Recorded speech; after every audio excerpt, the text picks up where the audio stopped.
know why I feel this way. Every day I wanna run away. I think I'll go back to that place I stay. Play on the server the TimeShot way.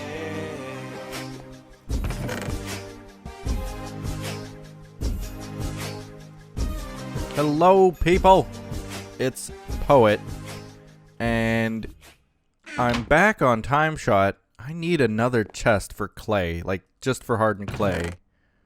Here it is. I had made this, I think, the last time we went mindless mining out in the desert. In the mesa, I should correct.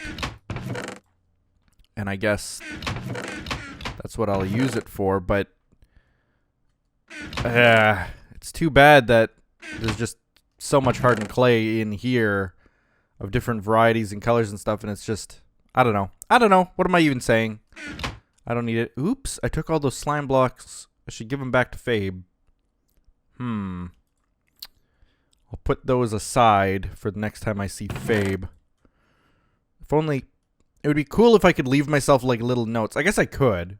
There's nothing stopping me from like signing something, writing something in an anvil or whatever, and leave myself a little note as to what that is. But I'll just try to remember that that's Fabe's. From when me and Anasia helped him out with understanding what a pie is.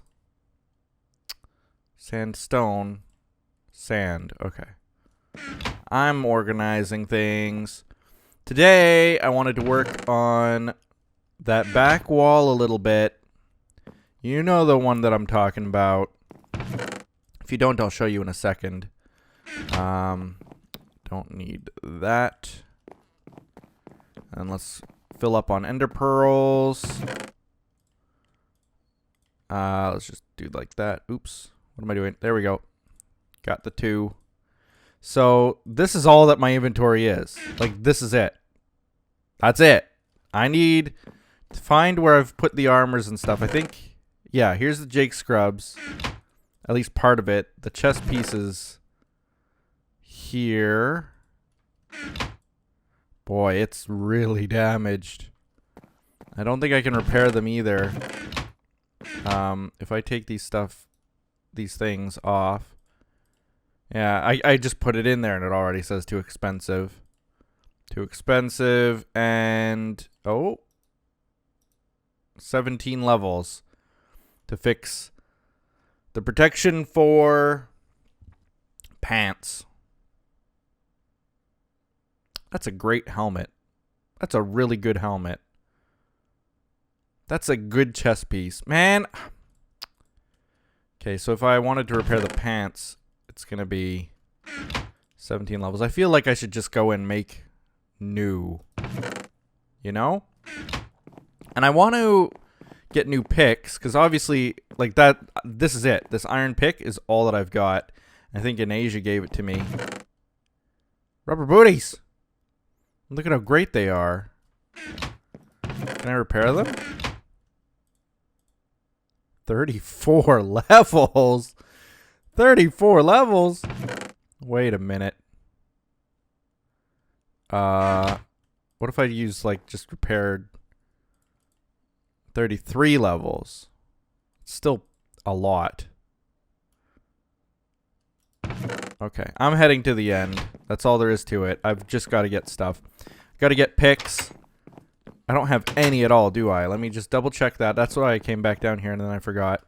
Where's my tools? They're not down here. They're up here. Right in here. Not in there. I have nothing. I have nothing. I have nothing. Another iron pick. That's it. Okay. So I'm in desperate need of something. Gonna head to the end and enchant that. Before I do that, go to the end. Man, I really got to redesign that. Not liking how that's looking. I'll be honest. I'll show you guys. Like I built this little pathway. I like this little area. Like the little, you know, the pathway goes down and then you've got a little place here. I want to convert this to like gravel, possibly, or combination gravel and cobble like this. But this design here with the quartz, I hate that. I don't like it. Want to change it. Maybe completely redesign the fountain. I need fountain ideas. I've never really built fountains in Minecraft. As common as they are, like I think this is like maybe the second one that I've ever built in Minecraft ever. And it's just not really working out very well. So I'm not very happy about it. It takes up so much space too. But maybe that's not such a bad thing. I still have room for building there. And maybe right here. I don't know. It's kind of big. Before I get all to that, this is the wall that I was going to work on today. A little bit. You can see that I've dug out a little bit of it. To about there. And then up. I'm going to go up to about here just to dig it out. So about up to there. I'm going to need torches. Got to remind myself of that. And it'll probably, like I need to break this whole thing out. Yeah. Like up to there, really. So why don't I dig that out? I don't know why. I guess I will. So I need to dig all this out to here as well. All of it. And go in fairly far. So I've got a few ideas for that from a couple people. A couple different people sent me suggestions. One was via video. One was, I think, via... Let me see. What do I need today? I don't remember what block it is. I don't think I need a new sign either. You can tell what this means, though. Donation time! But I've got... Whoa, those lights... It looked like it lit up weird. Let's try that again. Okay. Okay, that looked normal. Okay. Anyway. Had a few pictures sent to me. A video sent to me. Showing me what the back should look like. And I'm gonna try my own spin on it. Using their examples. It was pretty cool what some people came up with. So, anyway, let's see. Where am I here? Who am I looking for? Mara?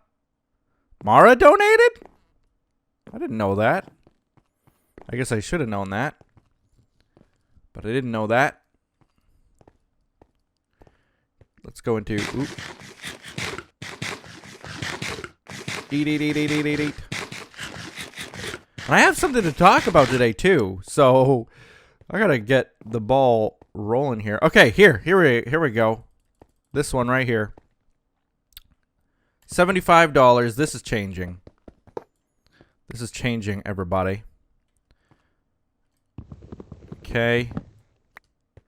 And it is now going to be When Pigs Fly 116. And the total amount donated is $100. And the amount is now a diamond block. So thank you so much. Also one of the people who made the suggestions for the back wall. So they made a video, and I watched the whole video. And they had like, I forget the number of different options they gave me. But like say four or five different options that they gave me for this back wall. One of them was really cool. I loved they had like an entranceway here. Okay, close your eyes. Picture this. Well, don't close your eyes because then you can't see it. But this wall was opened up, a long hallway down, and on all sides there were just armor stands and rubber booties. Rubber booties on all the armor stands, and then you got like rubber booties in the background design. And it was like the hall of rubber booties. I loved that idea so much. I don't think I'm going to use that idea here, but I do want to make something like that somewhere. Maybe I'll make like a temple up top somewhere for like the rubber booties hall. I love that idea so much. The idea that two people had kind of a combination of the two, is to make this the nether portal. Now, I don't know why. I think I did mention this in a previous video, but I don't know why I didn't think about that before. But it makes so much sense to make this the nether portal. I don't know why I wouldn't have done that. Here I am. I'm running out of ideas for where to put a nether portal. And then in the same episode or something, I say, well, what do I do with this back wall? Giant portal-shaped wall. It's it makes so much sense to go and make this the nether portal. So this whole back wall is going to be a nether portal. And you're going to be able to see through.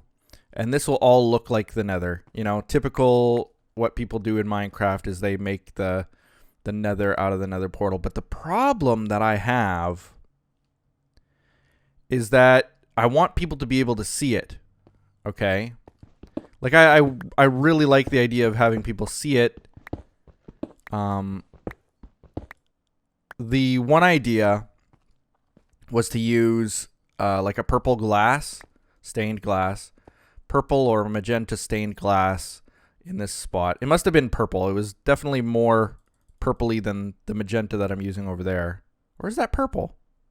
No, that's magenta, I think. Anyway, it was a big purple stained glass, and it just had obsidian, so it looked like a portal. And then through the stained glass, you could see all the nether here, and that looked really, really cool. And then the other person made it when pigs fly. Actually, the person who sent me the video, Lord Pig Steve, as he wants to be known as now, he sent me a video showing me a functioning portal, and then I was just like, well, yeah, I got to do that, but hopefully I can see through it. I hope that I'll be able to see through it enough. And I get inspiration there from someone like Fabe, who has basically that same thing. So maybe I should pop into his base and just kind of see how his looks. See how noticeable it is. And how much detail I should put into the background. If you can't see any of it, then it doesn't make sense for me to go and work on it for days. So, thinking about it, we gotta go to the end. Gotta go to Fabe's. Oh, if I'm going to Fabe's, I should have brought those slime blocks. Oh well.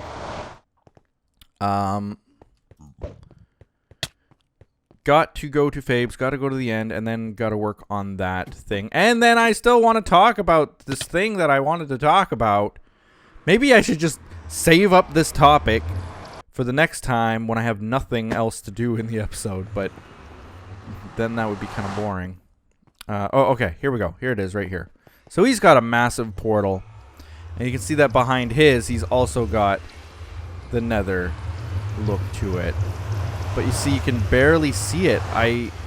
Because mine, you wouldn't be able to go through. I would just make it glass behind there or something. And you wouldn't be able to go through. So for his, it's kind of nice because you can go through like that and experience like, oh my god, I just went through and I'm in the nether right now. Boy, that portal's loud. But from like here, you can't see through that very well. I mean, you can see the red shapes and stuff, but for all the effort, even the glowstone isn't really showing through very well. For all the effort he put into there. I don't know. I think I'm still going to make it a functioning portal. I'm going to make it a functioning portal, but I won't focus on the background. I'll probably do about the same as what Fabe's done here as far as the background is concerned, but I won't go nuts. I was going to make it look really expansive and humongous and like with lava waterfall, like lava falls, and I was going to have big open expanse where you could see like as if you were in the nether. That's what I wanted. I wanted it to be like you look through that wall, and this is what you see, you know, like a huge open space with a huge fall down and lava at the bottom. Like, I wanted to make that, but now it seems kind of pointless to do that. So, like, I wanted you to look through and see this, you know? Oh, wow, it's a huge nether. But not if you can't see it. So that changes things a little bit. But I need to make it a functioning portal. I just have to. It doesn't make sense not to at this point. Having a fake portal. Alright, so we're in the end. And this is where I'll start my discussion. Come on, minecart. Come on, minecart. Let's go. Let's go. There we go.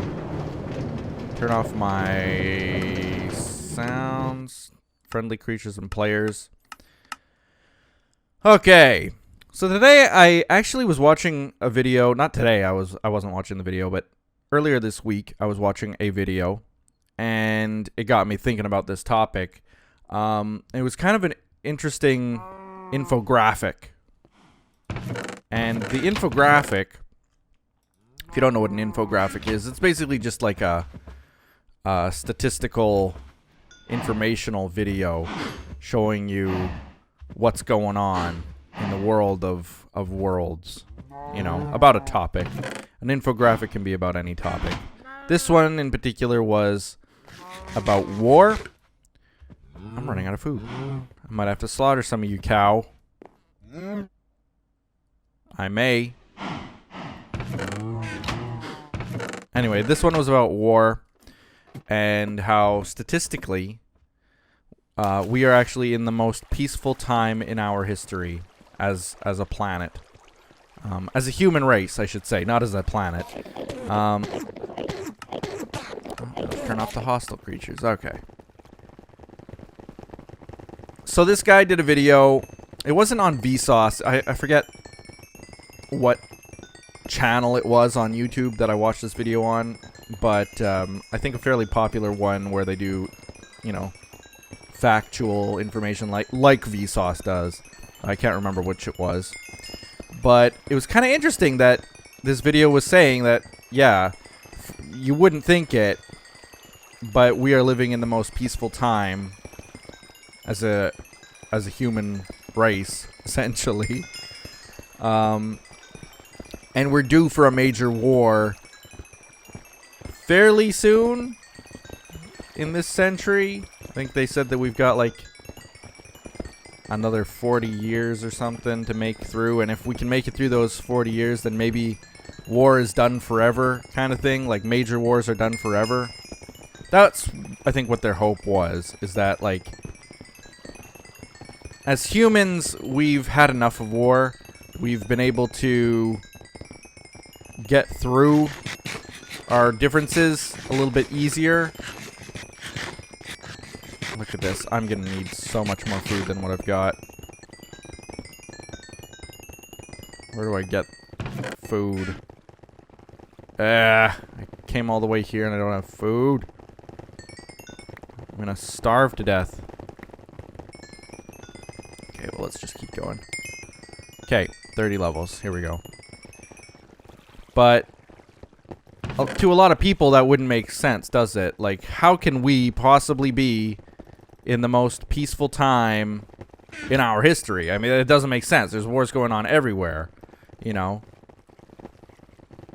Wars with Russia, wars with the Middle East, wars with different places in Africa.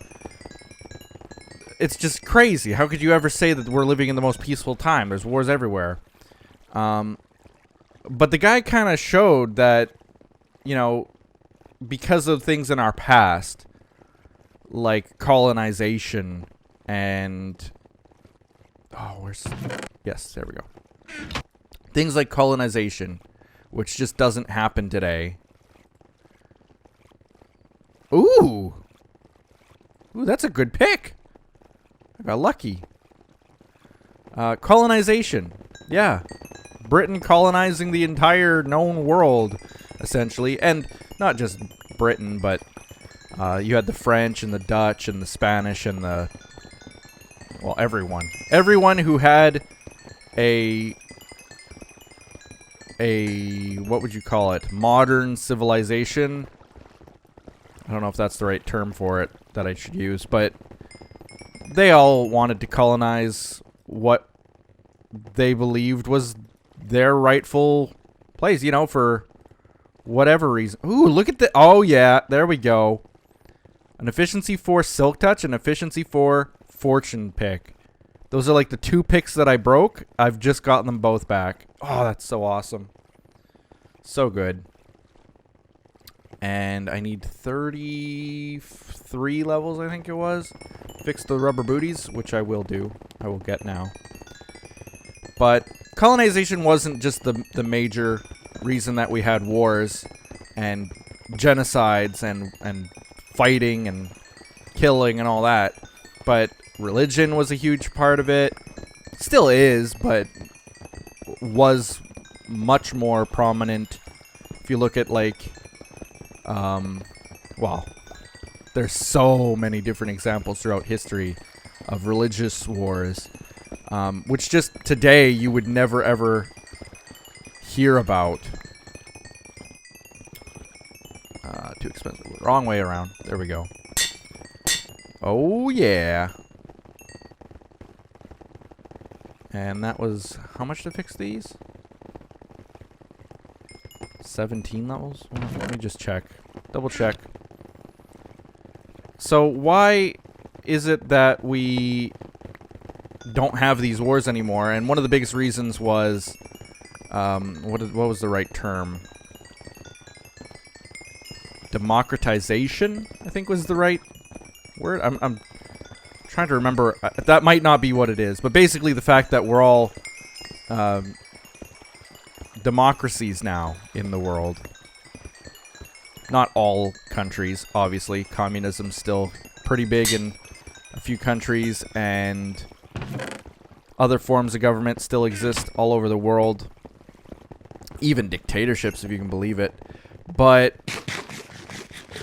those kinds of things, the fact that we're all becoming democracies, a lot of the countries, and democracies tend to sort their troubles out through democratic means, like talking about it. Let's talk it through. Let's not go to war.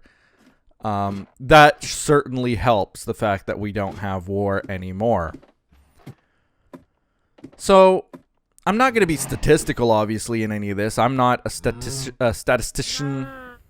I don't have any experience with these kinds of things, apart from what I've seen in the news and what I've heard in videos like that one that I saw. So, you know, you don't fault me on not quite knowing all the facts about the reason why we are in the most peaceful time ever right now. But my talk wasn't so much going to be about that. That was kind of just like, those are the facts.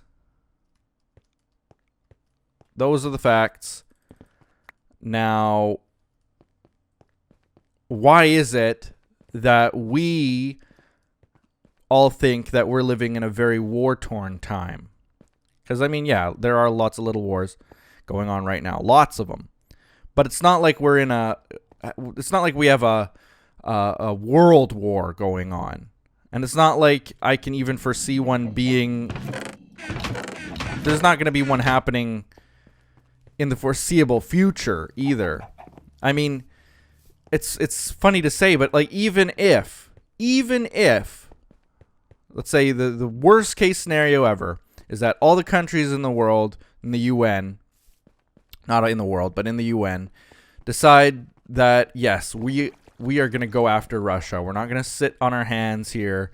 We're going to take Russia out because of their warring against the Ukraine or something, or for whatever reason. This is just a hypothetical what if. I'm not saying that this is going to happen. I'm a completely neutral party to any problems that those areas may have, because I know nothing about it. Call me ignorant all you want, but I know nothing about it, and I don't really I'm not the kind of person who watches the news to hear about all the wars that go on. Not that I want to be blind to it or anything like that, but I just don't have a taste for it. I don't find war and famine to be entertaining like some people do.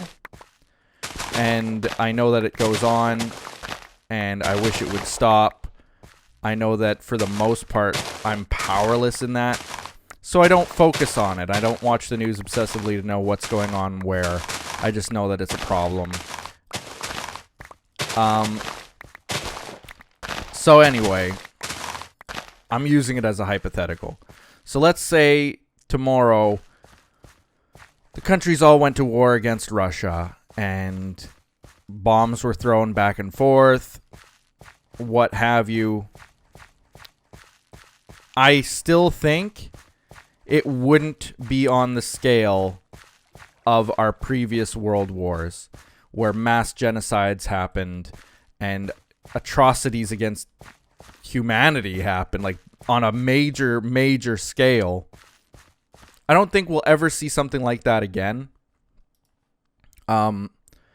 Certainly not in my lifetime, and I don't know why it would happen in the future either. It just seems like humans now have a better respect for humanity. And maybe that's me being a little bit presumptuous, but I think that the human race sees humans as a fragile species as it is. We don't need to take ourselves out. We've seen the power of man and what man can do to man. We don't want to make those mistakes. You know?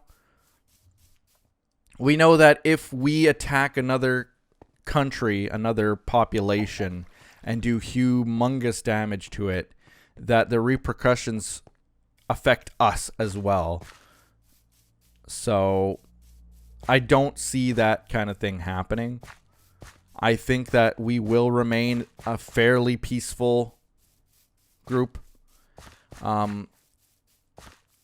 There won't be another major war. I'm going to call it right now. There will not be another major world war for the foreseeable future. I mean, it just doesn't make sense.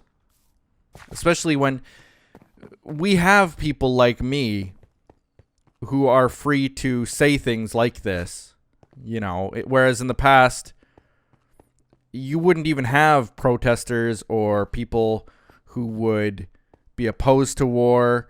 Either you weren't allowed to be opposed to it, or you just, I don't know, you just kept your mouth shut because you would get locked up or something. There's so many people who are anti-war these days, just by nature, that you won't even have, even if there was conscription, even if we were forced to go into war, if there was a draft or something, I think that they'd have problems convincing people not that, like, hey, you are forced to go to war, you don't have a choice. I think that a lot of people would either move or vacate or protest or just not go. I don't know. I think they'd have draft dodgers like crazy on a scale they've never seen if they tried that. It wouldn't make sense. We're just not in that kind of mindset anymore. From 100 years ago, it's changed a lot. The world has changed a lot. Unfortunately, though, I do understand that there are people who are living today who have that old world mindset, who think that the world is going to go to war, that who think that we are in a troubled time, who believe that we're all doomed. I think that's just a very old way of thinking, to be honest.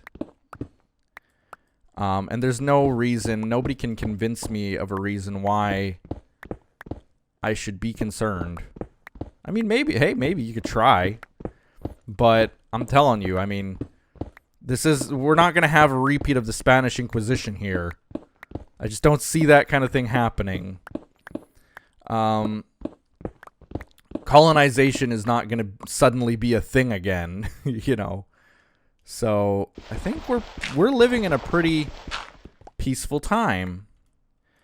My main topic for today was going to be the reason why we all think, like I'm just saying, nobody can convince me, but the majority, I would say, do think that we are in a war-torn time. Like I said, it is an old way of thinking, but it affects so many people. Why do we think that we are in a very war-torn time in our history? And I think one of the major reasons has got to be, it is, the media. You know, it's very, people who complain about war and stuff always jump to the media. But let's face it, it's a problem. You know, I gotta tell you guys that if you watch the news in Canada, now this is also maybe a stereotypical thing. It's not always the case, certainly. But when you turn on the news in Canada, what do you see? When you turn on the news in America, what do you see? And now, for you out there who don't live in North America, when I say America, we do distinguish it. I know that that's often a something that people get confused about. When I say America, I mean the United States of America. They refer to themselves as Americans. Canadians don't ever refer to themselves as Americans. Even though we live in North America, it's not like everybody from North America and South America refer to ourselves as Americans. It's just not what we do.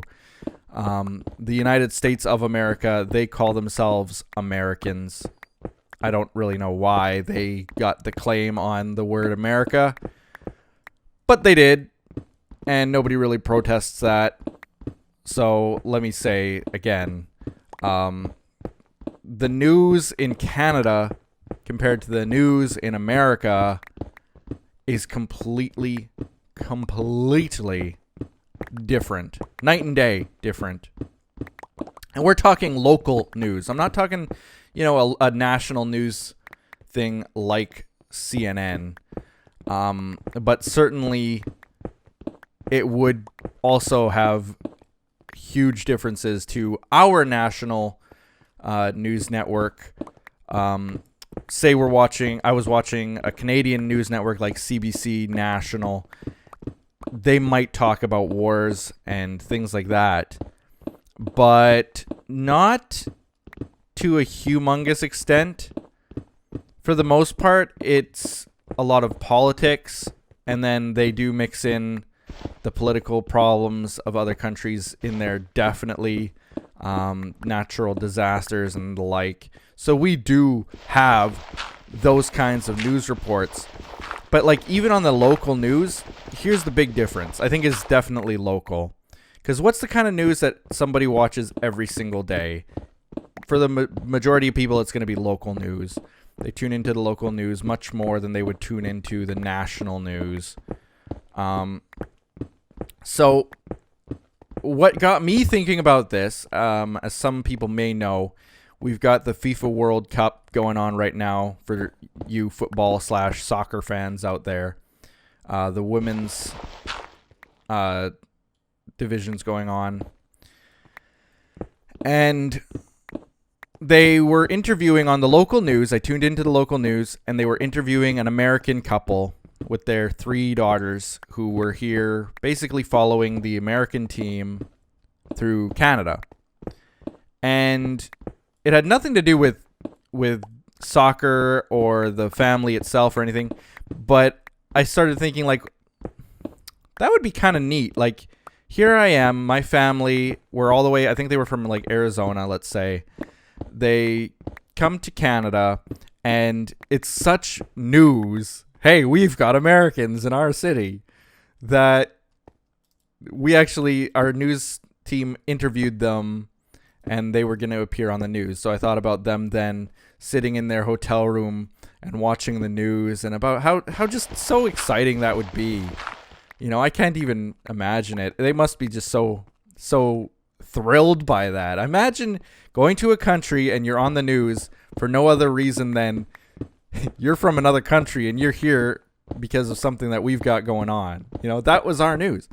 And I kind of started chuckling about that. It was sort of funny how I was thinking, like, what they must think about the way that our news is, how the format is.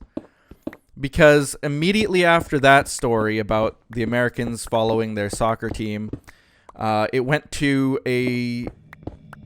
I think it was a news story about either feeding the homeless or feeding the hungry or feeding some other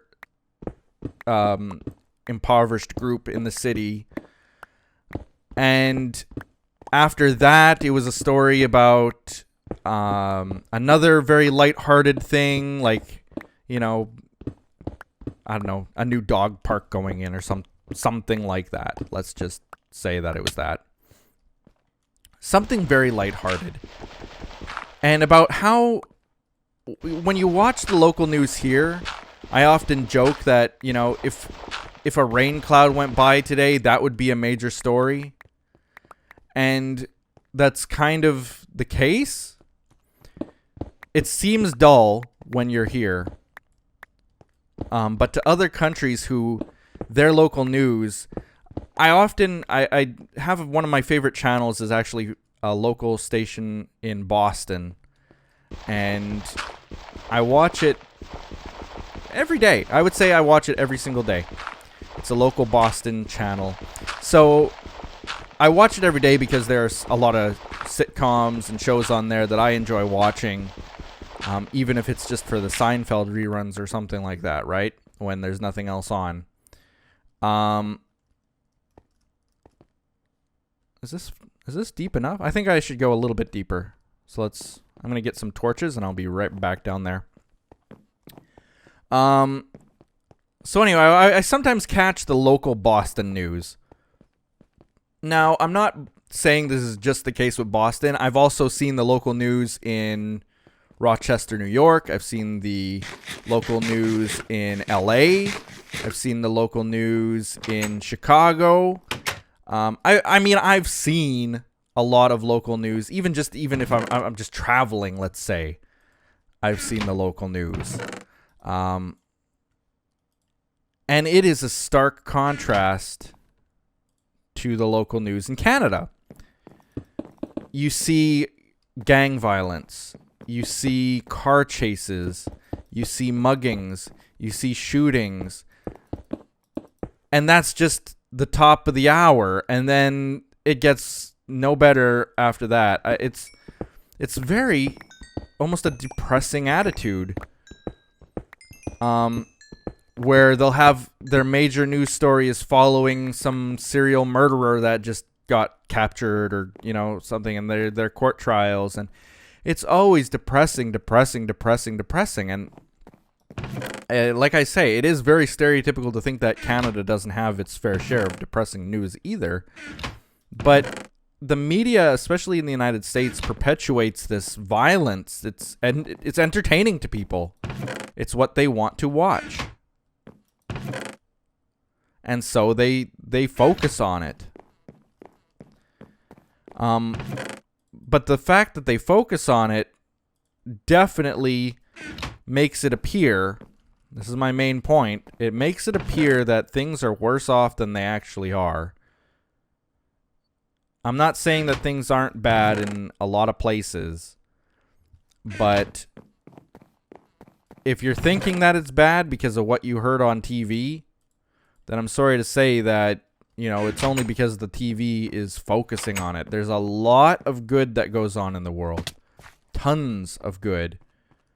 Charity events and people helping other people. And you don't get to see that. A lot of the Americans don't get to see that, but any country, every country, even Canada, like I said, maybe we don't see as much of the violence and stuff as the Americans do on television. But even then, we aren't seeing all of the good that goes on either. We're missing out a lot. And unfortunately, because good stuff doesn't pay the bills for these media news outlets, good stuff doesn't pay the bills. Happiness doesn't pay bills. They have to show the bad. People drool and want and crave to see the bad. It's entertaining. It's exciting. It's why action movies are so popular, you know? But we will never see that kind of stuff on television. Not television as we know it. Now, is television gone forever soon? That's something that is a topic of great debate. A lot of people believe that new outlets such as, like, even the news organization websites,